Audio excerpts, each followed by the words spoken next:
Listo. Bueno, vamos a empezar con el bloqueo infraclavicular. Este nos va a proporcionar una anestesia en el brazo y la mano. Y bueno, debido a la ausencia de referencias anatómicas palpables, a que es un bloqueo prácticamente a ciegas, debe hacerse siempre con una guía ecográfica y neuroestimulador de preferencia. Esta fue una técnica descrita desde 1935 por Bassi, pero fue introducida a la práctica clínica hasta 1973 por Rasch. Vamos a empezar recordando lo que ya hemos visto de anatomía, sobre todo del plexo braquial, que es lo que vamos a estar bloqueando nosotros en este tipo de bloqueo. Tenemos que recordar las estructuras del plexo braquial, que sobre todo va a ser de importancia en este tipo de bloqueo, los fascículos del plexo, que son el fascículo lateral, posterior y medial. Y bueno, aquí tenemos desde las raíces, los troncos, las divisiones, luego nos van a dar los fascículos y las ramas terminales. Entonces, pues en este bloqueo vamos a bloquear todas las funciones del plexo a partir de los fascículos. Y bueno, estructuras anatómicas también de importancia, la arteria subclavia, que se convierte en la axilar, y la vena axilar también, que son estructuras de importancia que podemos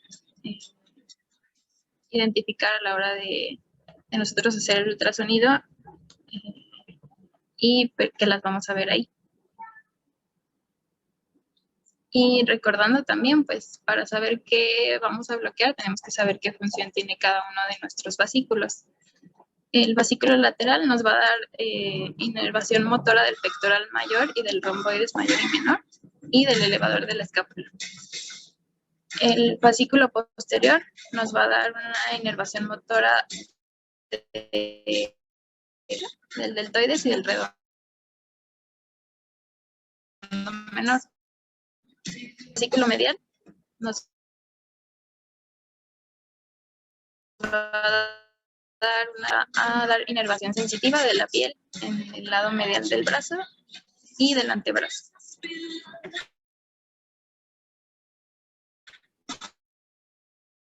Así como el borde superior lateral del brazo. Entonces, bueno, este es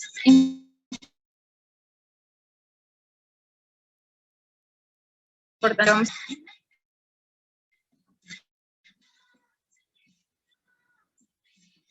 ¿Cuáles son las indicaciones de este tipo de bloqueo? Pues cualquier brazo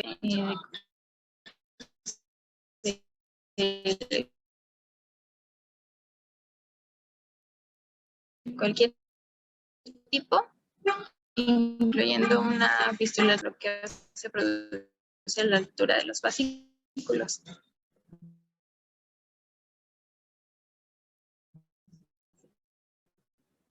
Y va a ser, claro, un bloqueo motor y sensitivo. Con la búsqueda de un ángulo y vamos a tomar un punto medio de esta y 2 centímetros por debajo del punto medio es donde se va a introducir la aguja. Para ubicar mejor el recorrido del plexo podemos hacer una línea imaginaria desde la apófisis transversa de C6 hasta la arteria axilar para ubicar el trayecto que va siguiendo el plexo. Y pues tratar de dirigir nuestra aguja en ese sentido. El volumen que vamos a inyectar es de 20 a 30 mililitros en total. Son 10 mililitros aproximadamente por fascículo, siempre aspirando antes de inyectar. Y como les había dicho, también siempre con control con ultrasonido para poder identificar el paquete vascular nervioso y cuidar la introducción del anestésico local. Y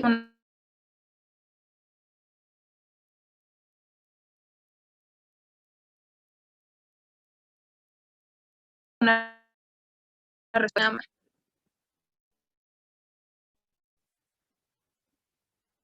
En el ultrasonido, ¿cómo lo vamos a observar? Bueno, vamos a colocar nuestro transductor,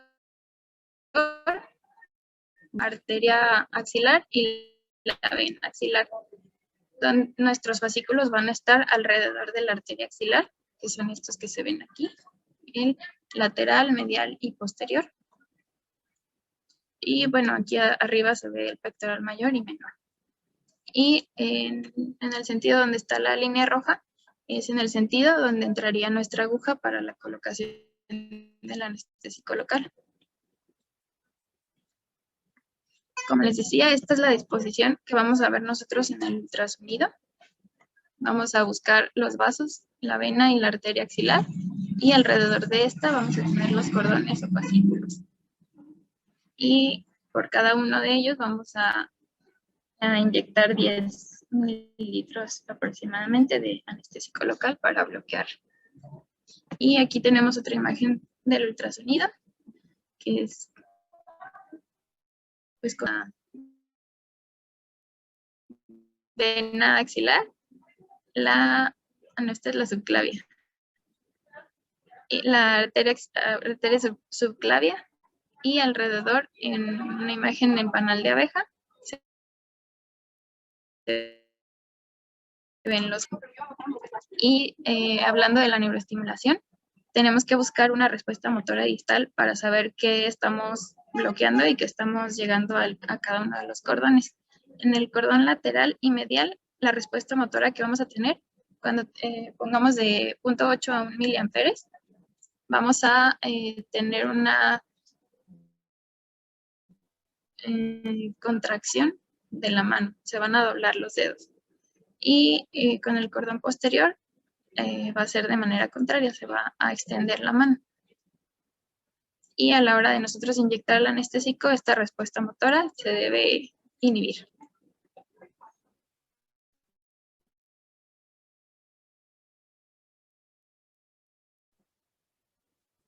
Escrito otro abordaje, que es la técnica coracoidea.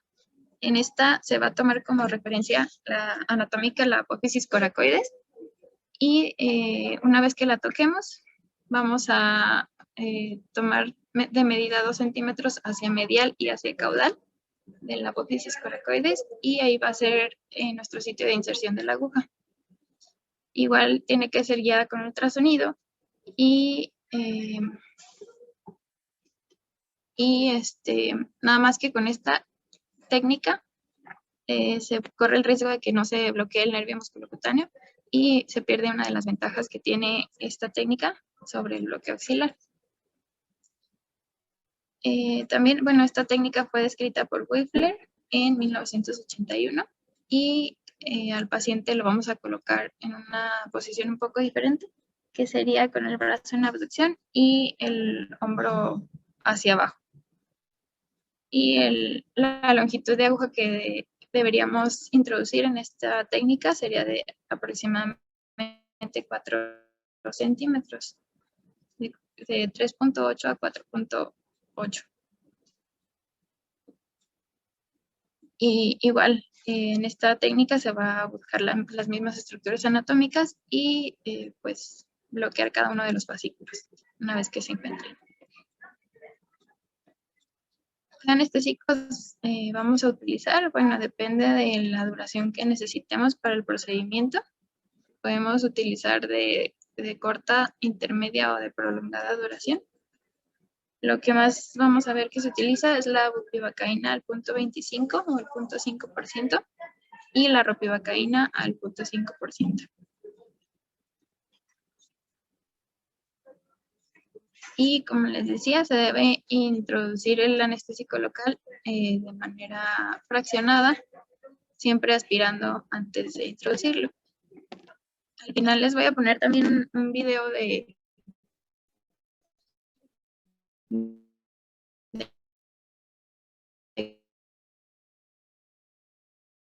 cómo se debe hacer y cómo se va a ver. Ver los fascículos lo que se hace es inyectar el anestésico alrededor de la arteria. Las complicaciones de este procedimiento son, como es un abordaje a ciegas, aumenta el riesgo de inyección intravascular, lesionar la arteria subclavia o la arteria axilar, o por absorción del anestésico, la formación de un hematoma y porque se direcciona la aguja totalmente hacia lateral, porque siempre se debe hacer guiado. ¿Hasta aquí alguna duda sobre el bloqueo infraclavicular? Yo nada más quería comentar de la técnica supracuidal, ¿no? Los 2 centímetros, unos te dicen, esto es, bueno, ya por anatomía, lo ancho del pulgar del paciente, porque en eso pues se modifica dependiendo de la constitución de los pacientes. Pero bueno, pues saben que pues ahorita pues lo indicado es siempre irse con referencias de ultrasonido. Muy bien. Okay. Gracias, doctora.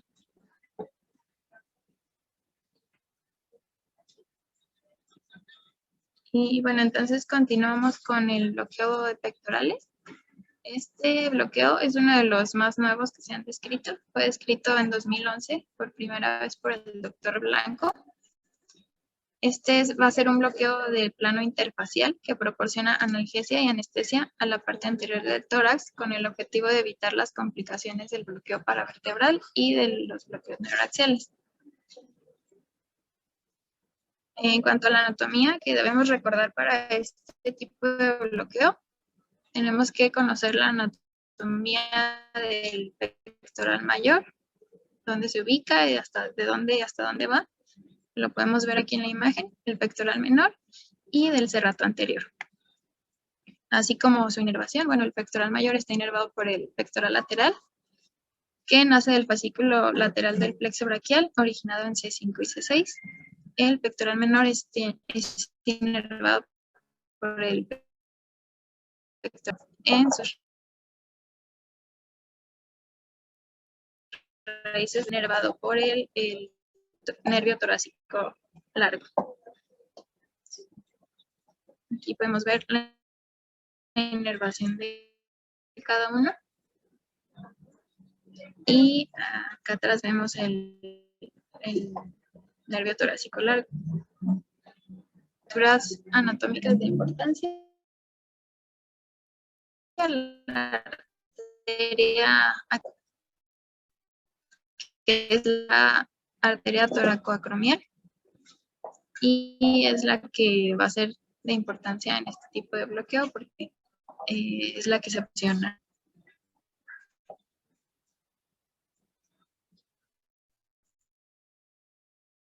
El PEC1 y el PEC2. El PEC1 va a consistir en un bloqueo superficial que su sitio blanco del depósito anestésico por la zona interfacial bipectoral, o sea, entre el pectoral mayor y el pectoral menor. Y el PEC2, su zona blanco va a ser entre el pectoral menor y el serrato anterior. Y bueno, el PEC2 es una alternativa al bloqueo paravertebral y al bloqueo neuroaxial para cirugía de mama, igual que el PEC1. Casi siempre se utilizan realmente estos dos juntos, pero pues hay algunas técnicas que describen la utilización de solo uno. Y vamos a ver cada uno.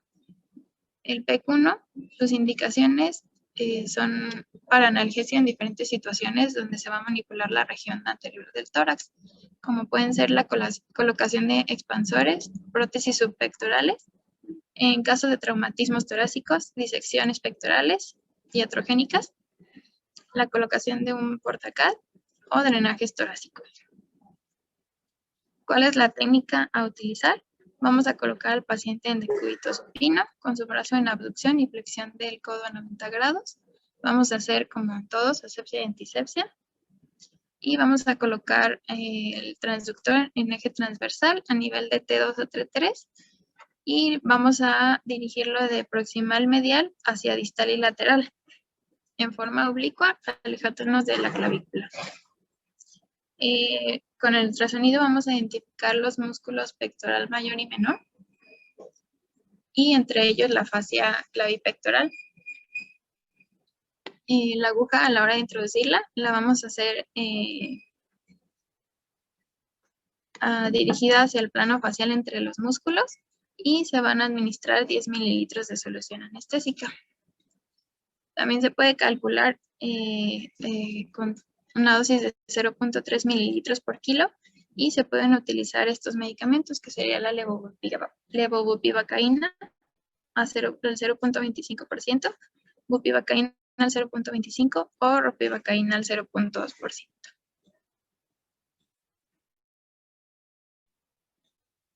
Y bueno, aquí se ve cómo se coloca el transductor, cómo va a entrar la aguja, y la imagen que nos va a dar, que vamos a buscar.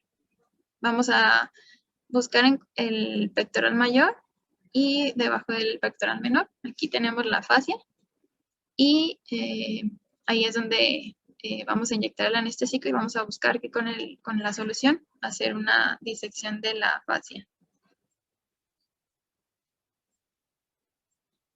Aquí tenemos otra imagen. Se ve el pectoral mayor, el menor.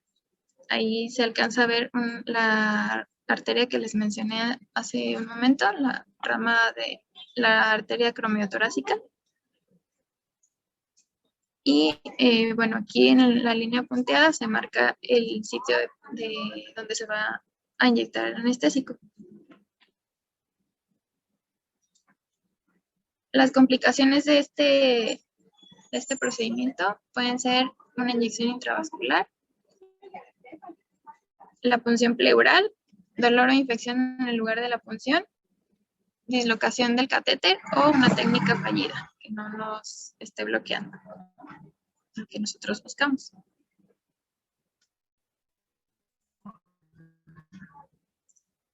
Seguimos con el PEC2. Bueno, sus indicaciones son cualquier cirugía que necesite bloquear la zona axilar, que sería, por ejemplo, tumorectomías, exéresis de nódulos centinelas, mastectomías, y como les dije anteriormente, se puede utilizar como una alternativa al bloqueo paravertebral y neuroaxial que se utilizan para cirugía de mama.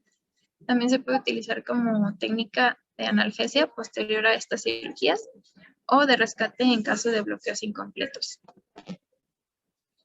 La técnica que vamos a realizar, vamos a buscar con el transductor el músculo pectoral menor, que este va a estar cubriendo los arcos costales del 2 al 4, y con esto vamos a tener, vamos a cubrir los dermatomas del T2 a T4. Debajo del pectoral menor vamos a encontrar un músculo que también está cubriendo de la segunda a la cuarta costilla, que es el serrato anterior, y entre estos dos vamos a encontrar una fascia, que es donde se va a colocar el anestésico en este bloqueo PEC2. La inyección de anestésico local se realiza con 20 mililitros, y va a ser entre el pectoral menor y mayor, entre el pectoral menor y el serrato anterior. Así es como lo vamos a ver en el ultrasonido. Este es el músculo pectoral menor, y justo por debajo está el serrato anterior. Entre ellos es donde se va a puncionar, donde se va a colocar la aguja y se va a inyectar el anestésico. Y también igualmente vamos a ver la disección con el líquido al inyectarlo. Las complicaciones son prácticamente las mismas de la anterior, que son la inyección intravascular, punción pleural, dolor o infección en el sitio de punción, dislocación del catéter o la técnica fallida.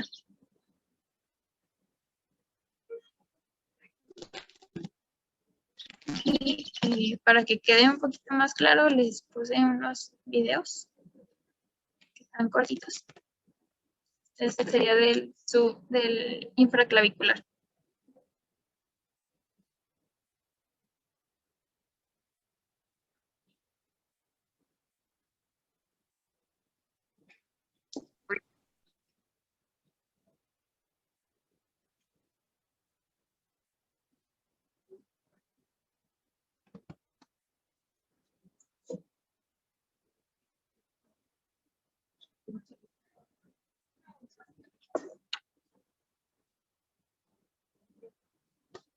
¿No se escucha el video? No. No. Bueno. No, no se escucha.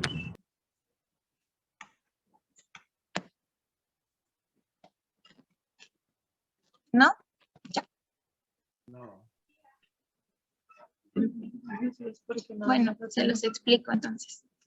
Ahí, así como vieron, se coloca el paciente, se limpia la zona. Una vez que estamos estériles, también se debe poner el transductor de manera estéril, cubierto con alguna un guante, una gasa. Y bueno, ahí están introduciendo la aguja. Se ve apalpado y se ve ubicado el sitio de punción. Y aquí lo vemos en el sonido, cómo está llegando. Este es el pectoral mayor, el pectoral menor, y está llegando, digo, perdón, el pectoral mayor y menor, y esta es la arteria axilar y la vena axilar. Y alrededor de esta deben estar los cordones.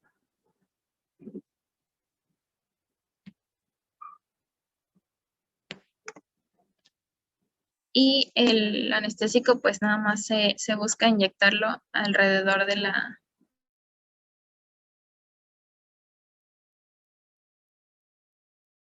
arteria.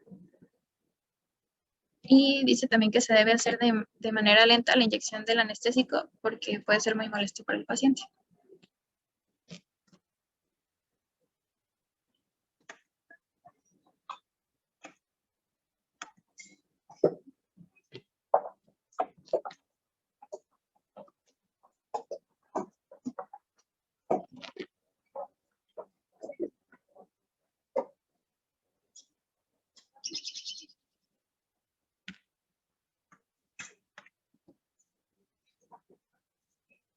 Y este sería el bloqueo, el PEC 1 primero y después van a hacer el PEC 2. Ahí se está introduciendo la aguja. El de arriba es el pectoral mayor y el de abajo el menor. Y ahí está la fascia clavipectoral. Ahí está ahorita la aguja ubicada y se ve cómo se va disecando entre los músculos al inyectar la solución del anestésico.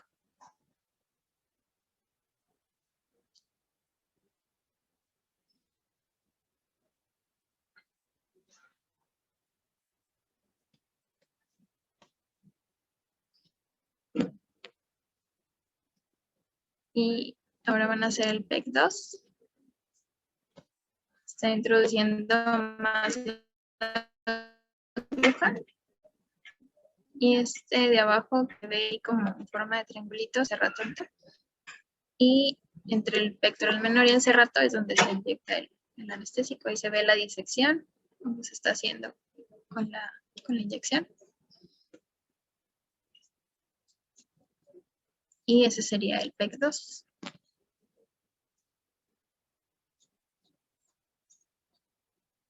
Que realmente si se ubican desde el principio de las estructuras anatómicas,